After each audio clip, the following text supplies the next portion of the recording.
قرآن پاک کی اہم ترین صورتوں میں سے ہے. اسے ہر جمعہ پڑھنے کی تاکید ہے. جو شخص اسے ہر جمعہ کے روز پڑھے اس کے بارے میں نبی صلی اللہ علیہ وسلم نے فرمایا کہ جو جمعہ کے دن اس کی تلاوت کرے گا تو آئندہ جمعے تک اس کے لیے ایک خاص نور کی روشنی رہے گی، یعنی اللہ تعالیٰ اسے اپنی طرف سے ایک خاص روشنی عطا کریں گے. اسی طرح اس کی ابتدائی 10 آیات اور آخری 10 آیات کی فضیلت احادیث میں بیان ہوئی ہے کہ جو ان کو یاد کرے گا اور پڑھے گا وہ فتنہ دجال سے محفوظ رہے گا. تو اس کے لیے ہم یہ کر سکتے ہیں کہ ابتدائی 10 آیات کو بھی زبانی یاد کر لیا جائے اور آخری کو بھی. تو دن کی کسی نماز میں اگر ان کو پڑھ لیا جائے تو اس طرح انشاءاللہ وہ فضیلت جو اس کی حاصل ہو سکتی ہے وہ ہو جائے گی. حضرت عائشہ رضی اللہ عنہا کی روایت سے حدیث میں آیا ہے، اور یہ حدیث بھی ضعیف جداً ہے، صرف ضعیف نہیں بلکہ ضعیف بھی بہت زیادہ ضعیف ہے، لیکن اس کا آخری حصہ جو ہے وہ صحیح مسلم میں آیا ہے، وہ میں وہاں آپ کو بیان کر دوں گی.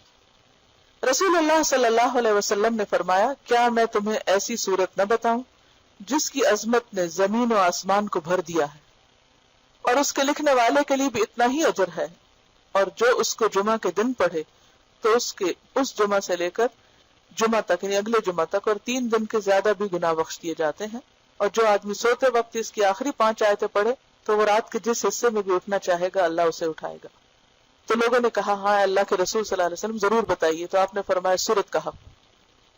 بہرحال ایک اور حدیث میں، اب یہ جو حدیث ہے یہ صحیح مسلم کی ہے کہ جو اسے جمعہ کے دن یا جمعہ کی رات میں پڑھے گا، یعنی جمعہ کی رات وہی جو جمعہ سے پہلے آ جاتی، وہ فتنے سے محفوظ رہے گا. اور ایک اور بات سے پتہ چلتا ہے کہ فتنہ دجال سے محفوظ رہے گا.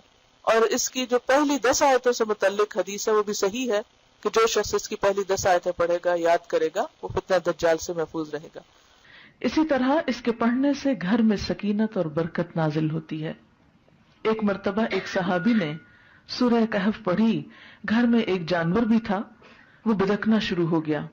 انہوں نے غور سے دیکھا کہ کیا بات ہے، یعنی میں قرآن پڑھ رہا ہوں اور قرآن پڑھنے سے تو ظاہر ہے سکون نازل ہوتا ہے، یہ جانور کو کیا ہو گیا جو اچھل کود کر رہا ہے. تو انہیں ایک بادل نظر آیا جس نے انہیں ڈھانپ رکھا تھا. صحابی نے اس واقعے کا ذکر حضور اکرم صلی اللہ علیہ وسلم سے کیا تو آپ صلی اللہ علیہ وسلم نے فرمایا اسے پڑھا کرو، قرآن پڑھتے وقت سکینت نازل ہوتی ہے. ہمارے گھرانوں میں سکون کیوں نہیں رہا؟ اس میں بہت سی وجوہات میں سے ایک وجہ یہ بھی ہے کہ میوزک کی آوازیں تو دن رات بلند ہوتی ہیں لیکن قرآن کی تلاوت کی آواز کم ہی سنائی دیتی ہے.